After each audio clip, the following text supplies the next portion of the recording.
Evening, Edgar. Could I get your professional opinion?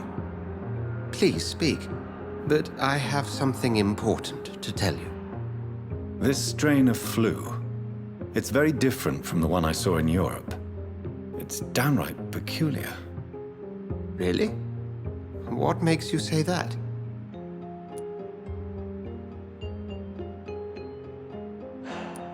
I've just looked at the blood of one of our recently deceased. I see. Do you have anything more to go on? This disease spreads and looks like the Spanish flu, but its effects differ greatly. The London strain is different from the continental one. This is very interesting. Did you find something else? Yes. Unlike the flu, the infected begin to show an increase in outwardly aggressive behavior. More than simple agitation. Once docile people become violent. You mean like rabies? Is there a chance we could create a vaccine, Jonathan, like Pasteur? By the stove, that would be smashing. There's a lot we're not seeing here, but it is spreading, and quickly. If we don't act, the whole city could be lost. But Jonathan, we've a fantastic opportunity sitting right here in front of us. A weapon of choice. What on earth do you mean? Why, you, my dear boy. With your expertise and your blood, we could isolate the properties that course through your veins. Think about the possibilities.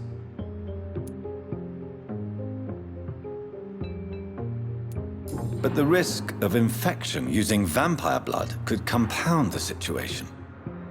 I know, but your blood now carries remarkable regenerative properties.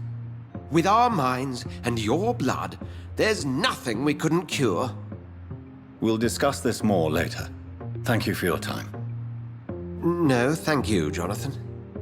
But as I said, I needed to talk to you. I have some rather bad news. Yes? I'm afraid it's your sister. My sister? She's to be buried this evening at Whitechapel Cemetery. Your mother published the obituary this morning. I see. I'm sorry, Jonathan. Please accept my condolences.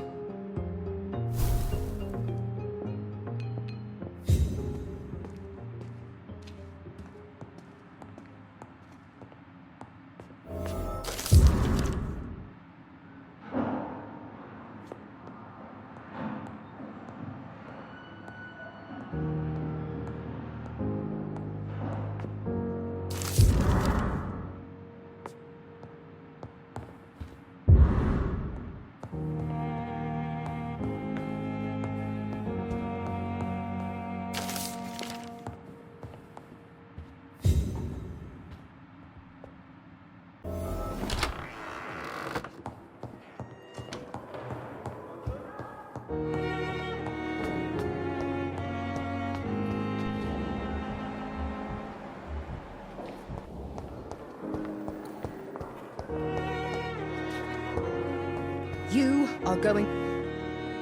Good evening, Miss Howcroft. How are you tonight? I need blood, Doctor. Warm, rich, vibrant blood. And why do you believe you're a vampire? I don't need to believe anything. It is what I am. It is what I feel within this hollow shell of flesh. Please, describe to me how you feel. What is it like to be a vampire? I can hear my body crumble from the inside as my flesh cracks and fades. I sense the last pulse of pustulant blood within my drying veins. I need new blood. I see.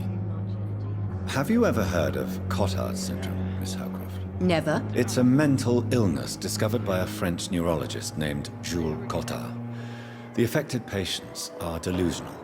They believe that they are putrefying, that they are dead, a ghost or a ghoul, or in your case, a vampire. Delusional, you say? Oh, sad and petty mortal. You can't even begin to understand the concept of immortality. And you think it is I who am delusional. I'm assuming you must be a patient here. Am I right, Miss Howcroft? It's only a cover. To hide from my enemies. I can leave whenever I want. As a woman, a spirit, fog, or bat. Who are these enemies you mentioned? Can you describe them? I cannot say for sure. But I sense their eyes on me from nearby. I feel them watching me every time I visit the garden near the morgue. The staff here are not your enemy. They're here to help you, to care for you. I'm not speaking of the doctors in white. I'm speaking of the men and women who hunt me. For I am a vampire! I see. Don't worry. These people will not find you here. I'll personally make sure they leave you alone. Thank you, mortal. But do not interfere with them, for you are no match for those that hunt me.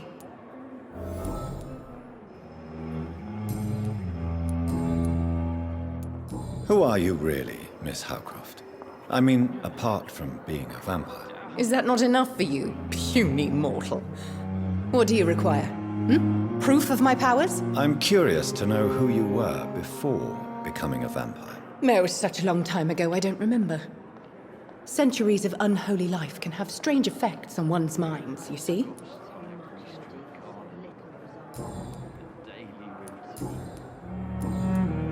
I'll leave you, Mistress of the Dark, to your nocturnal activities.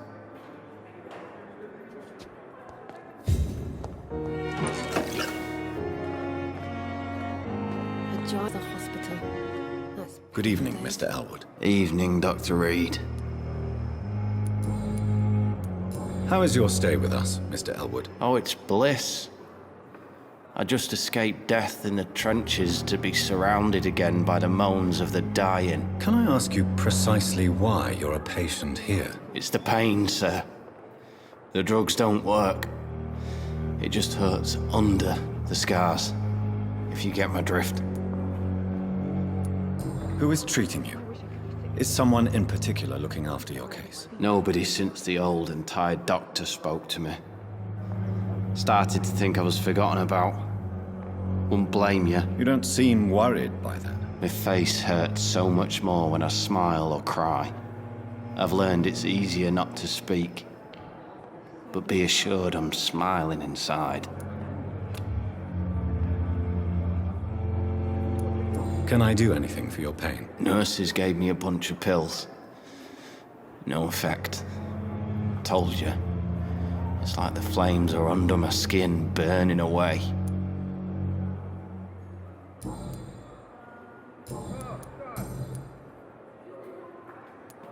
Where were you stationed, sir?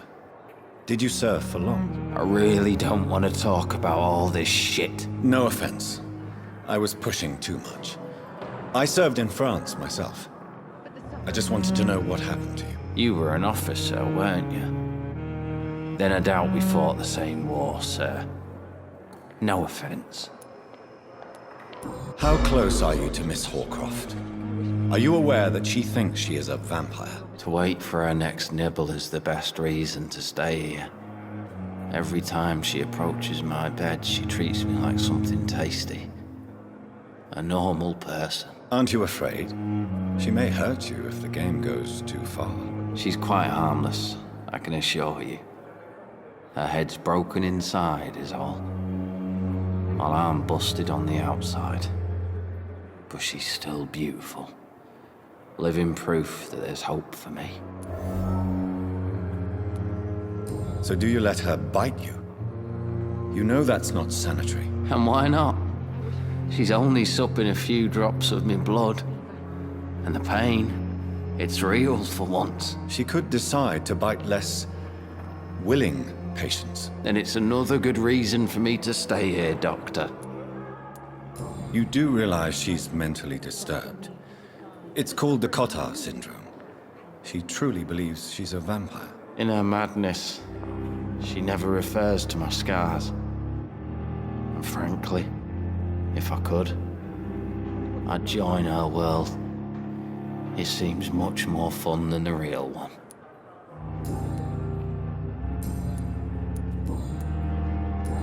Goodbye for now, Mr. Elwood.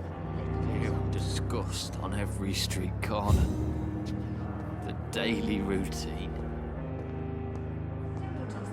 I wish I could be Bred sick with again. no respect. Feel my blood boil with the fever.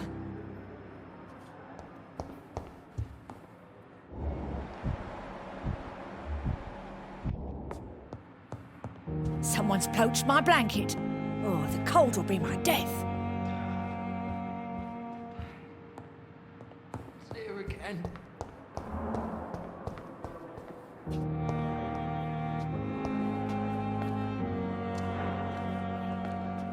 Good evening, Miss Howcroft. How are you tonight? I need blood, Doctor. Warm, rich, vibrant blood. Tell me, Thelma, why do you feel so attached to Mr. Elwood? Why him? I'm not sure, Doctor. I think we have a bond of some sort. We've both suffered so much. He's the only mortal I find interesting.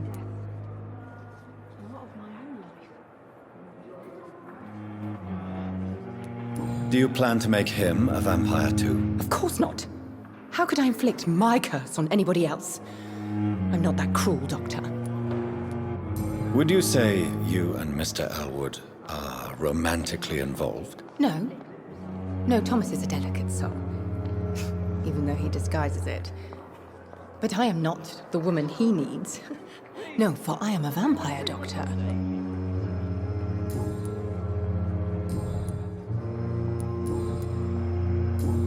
I'll leave you, Mistress of the Dark, to your nocturnal activities. That's Pembroke nowadays. I wish I could be sick again.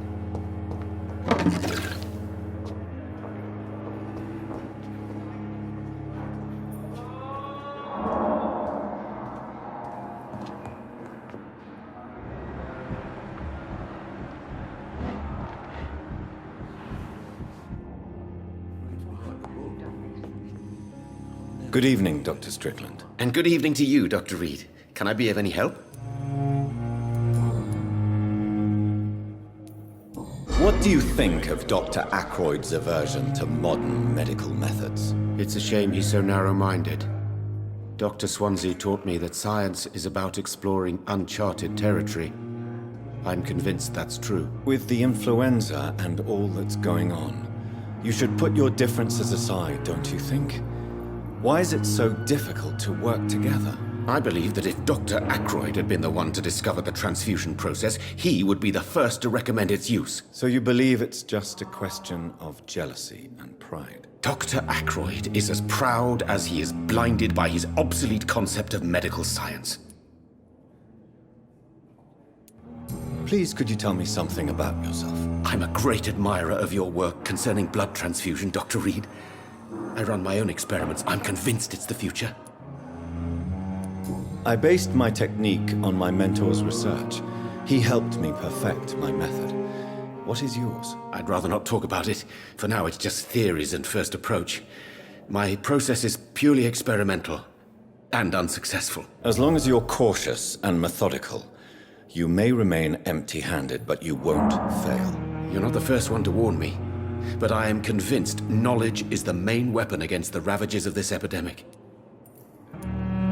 What made you choose to be a doctor? I'm not ashamed to admit you and your work have inspired me. I am honored to have the opportunity to work by your side. It's always a pleasure to share scientific and medical knowledge with someone eager to learn. I'll be glad to help you if I can. This epidemic may be the century's most terrible disaster, but I'm convinced that we, as doctors, are the only ones able to defeat it. What can you tell me about the Pembroke? Well, it has always been an honor to work with Dr. Swansea. But with your arrival, I can't think of a better opportunity to learn about blood transfusion. You seem quite optimistic. It's a rare and precious attitude in these difficult times. I'm convinced that this epidemic is a test of endurance and dedication for us men of science. Questions remain about our capacity to resolve the situation. True. Last summer, during the first wave of the epidemic, I used to joke with Milton about the extra work. We're not smiling now. Do you need help with anything in particular? Well, yes, maybe. I'm waiting for a batch of products I ordered for my personal research, yet my supplier seems to have vanished. Do you want me to play the errand boy for you? Oh no, Dr. Reid. But if you went personally to his shop, what with your reputation and all, he wouldn't dare to refuse the products I need. I see. Well, give me the address, for I may pass by if I have time.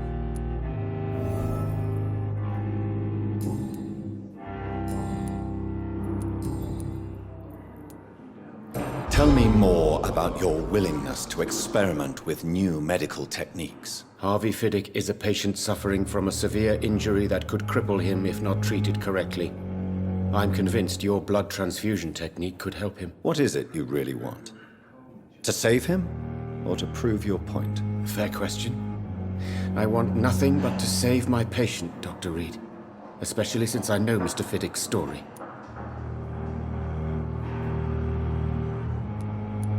Tell me Mr. Fiddick's story. Our first diagnosis was compromised because Mr. Fiddick lied to us about the real origin of his injury. He first claimed it was an accident. But why would he hide such crucial information from us? Because he is a proud father, ashamed of putting his children at risk because of his own negligence. This personal involvement could also appear to be a lack of impartiality. You must know that a good surgeon must remain neutral. I agree. But that does not excuse Dr. Ackroyd's behavior, a man who did not even take time to converse with his patient. Do you think keeping his distance was a mistake? All I know is that I'm taking care of human beings with desires, hopes, and fears. Not some biological machine comprised of blood, bones, and flesh. Goodbye, Dr. Strickland.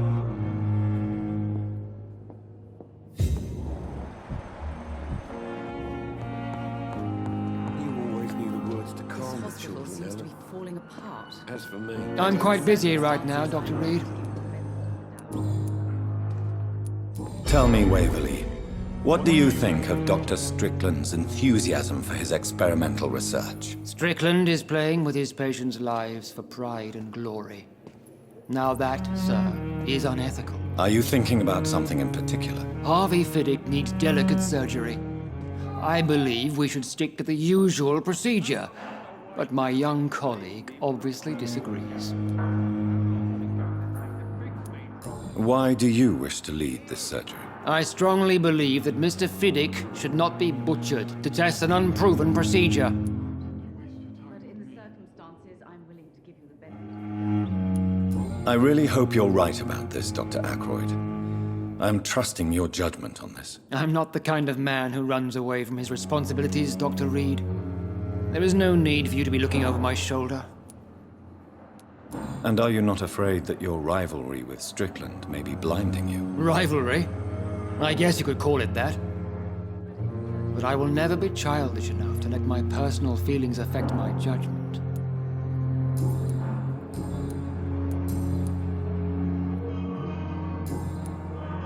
Thank you for your time.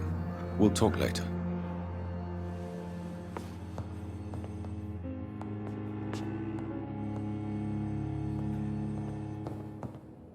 This hospital seems to be falling apart. But in the circumstances, I'm willing to... Good evening, Mr. Fiddick. Good evening, Dr. Reid. Any news about my operation? Tell me about yourself, Mr. Fiddick. I'm just a regular guy waiting to get his arm fixed, so I can return to work and to my family. I was more curious about what you were doing before being hospitalized. I'm a carpenter, and a good one too. But that means I need both arms to feed my family, Dr. Reid. Are you satisfied with your treatment here? Well, it's clear that I've chosen a bad time to be injured. Forgive my bluntness, but you seem overwhelmed by cases of the flu. I won't lie to you about it. I'm afraid we are. Are you sure you don't want to operate yourself, Dr. Reid? I have the feeling you're very capable. And your colleagues seem to think so too. In other circumstances, you would be right. But for now, I don't think I can take on the responsibility. My apologies.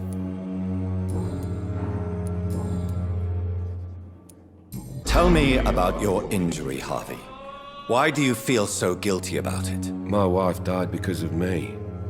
And now I may lose everything because I've been careless enough to hurt myself. What an arsehole. How could your job be responsible for your wife's death? I was working a double. She went out to bring me a hot meal and got caught in a German bomb raid. You can't hold yourself responsible for your injury, Mr. Fiddick. Unless you tried to hurt yourself. Of course I didn't hurt myself. But I can't work until my arm is fixed. My children need to eat, Doctor.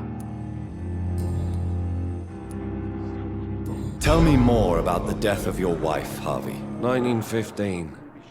I was in the army. Building workshops for the Royal Flying Corps. Helen was happy I wasn't sent to the front. What happened? The Germans sent Zeppelins to bomb the construction site, but they missed their target. My wife was bringing my dinner when the bombs fell. I'm sorry for your loss. So many died during the bombings. I served in France and witnessed the carnage there. I would like to say that she didn't suffer. Truth is, I have no idea. I just know that I'm all that me kids have. Poor little bleeders. How are your children after losing their mother? They were smaller then. The only good thing about this is my Helen didn't bring them with her that night.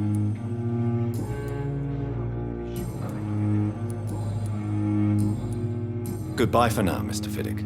I'll see you later.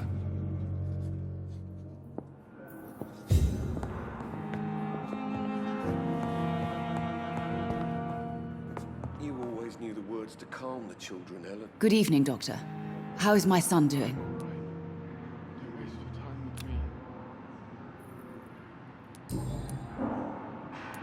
What can you tell me about yourself, Mrs. Goswick? Not much to say.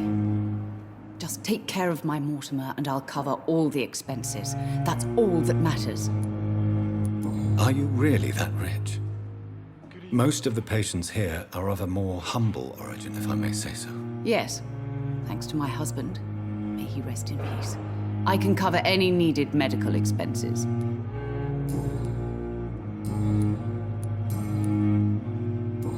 Goodbye, Mrs. Goswick.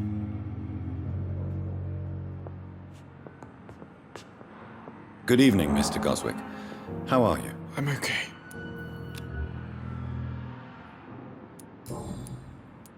How painful is your throat, Mr. Goswick? So painful I'd rather not talk at all, Doctor.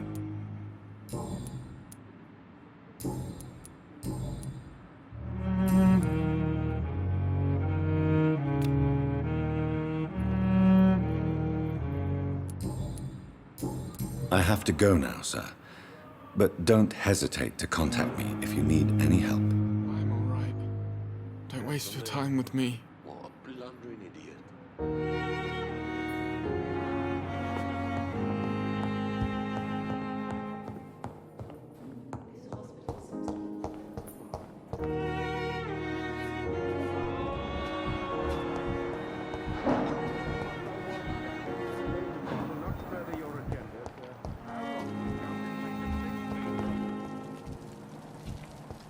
I never thought I would have to attend my murdered sister's funeral. Mary, I can't forgive myself. I'll find the truth about what happened to us. I swear.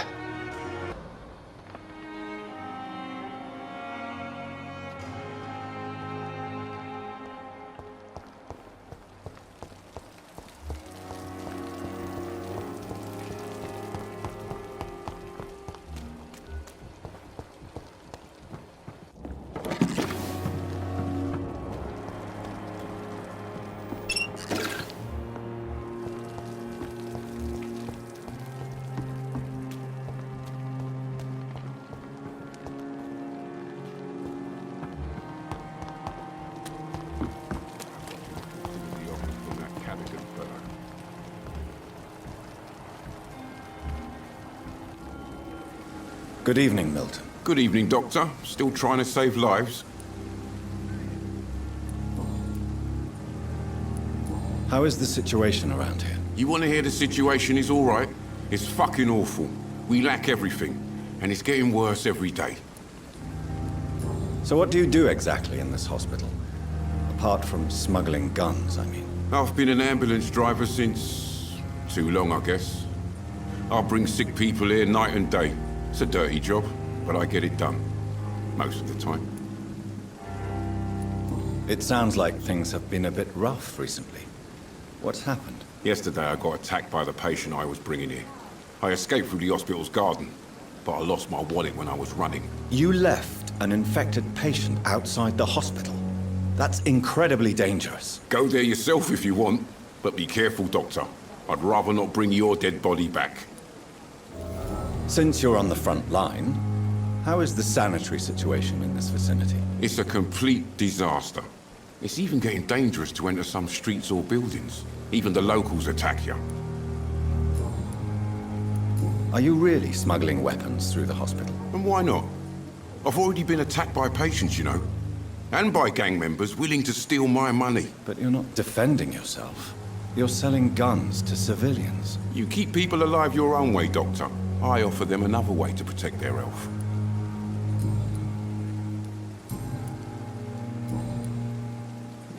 Goodbye, Milton.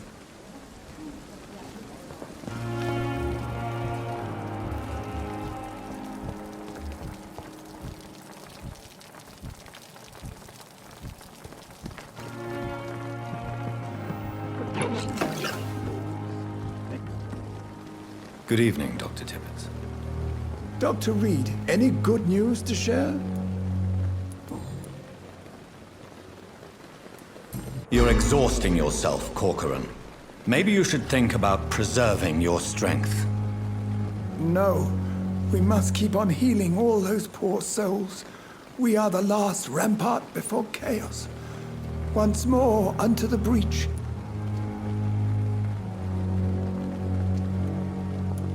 You've nothing to prove, Dr. Tippett, to anybody.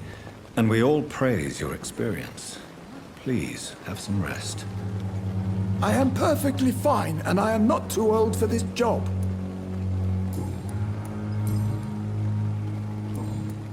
Goodbye, Dr. Tippett. Good evening, Nurse Brannigan. Good evening, Doctor. How are things here? Not good, to say the least. We're struggling against an invisible enemy, more lethal than any bullet from a gun. It's hard, Doctor. An invisible enemy? Quite a poetic term for a disease, especially from a nurse. Sorry, Doctor. These last few weeks have been exhausting. We could all do with a good night's sleep. Do you think this hospital can survive the epidemic? We are all volunteers here, and we're trying to hold fast, but how do we beat an invisible killer?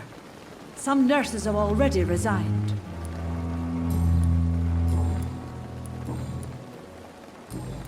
Goodbye, nurse. Call me if you need assistance. Another night.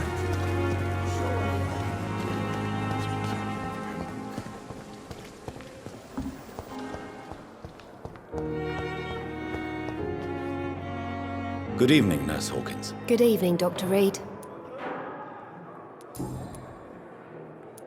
How would you describe the situation at the Pembroke Hospital? It's serious. The flu is wreaking havoc amongst the staff and patients. We are running out of everything. You must get a hold of yourself, nurse. Sorry, I'm exhausted. No one has any idea when this epidemic will be over. How is the Pembroke staff coping with the epidemic? Well, not well. Milton, the ambulance driver, is even more grumpy than usual, especially concerning doctors. Why is Milton grumpy on a daily basis?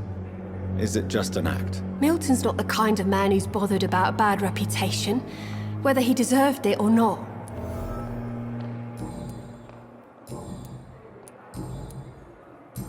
Goodbye, Nurse Hawkins.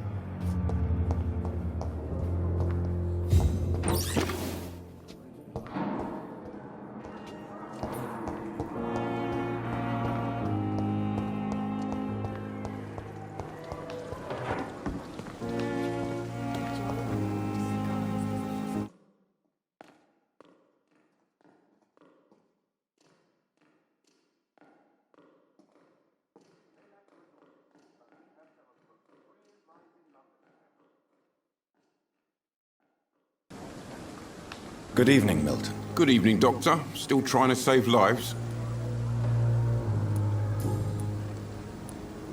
Why do you have such a mediocre reputation among your colleagues, Milton? Fuck them. Nobody knows the horrors I've seen since working here. This city was sick long before the epidemic, Dr. Reid. I know it's a difficult task, but correct me if I'm wrong. Is this not the job you are paid to do? I've seen babies left to die while their brothers were properly fed. Underage girls and boys sold to all manner of perverts. I'm sorry, I don't know what to say. Yeah, exactly. We lack words. So excuse me if I don't look on the bright side of life.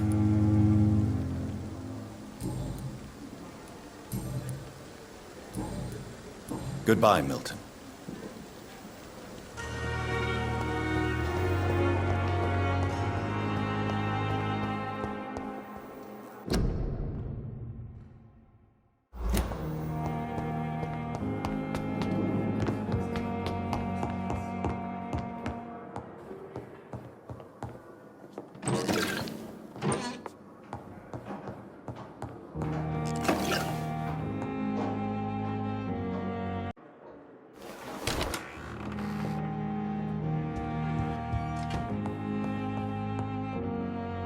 I need to talk to you, Edgar.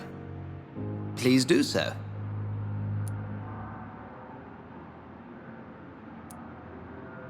So you manage a hospital financed by a vampire? Yes, Pembroke was founded by Lady Ashbury. She's also our largest donor. If I may inquire, how did you meet her? Well, Jonathan, she sought me out and offered me the position. It's been a very profitable partnership for both parties. A convenient yet expensive way to have a fresh supply of blood on hand, day and night, don't you think? All vampires drink blood by nature. Me, I praise the lady's exemplary moral fiber.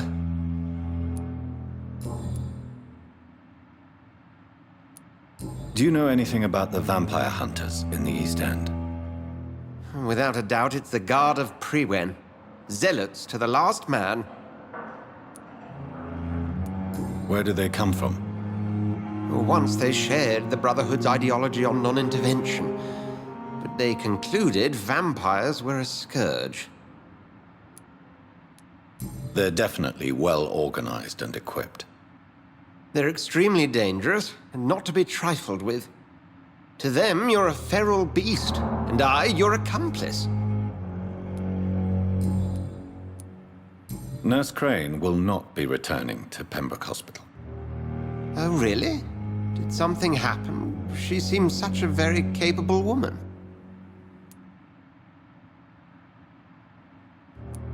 Let's just say we had a difference of opinion, and I had to ask her to leave. Permanently. I believe you. But as administrator of this facility, I would like to be consulted on such matters in the future. We'll talk later.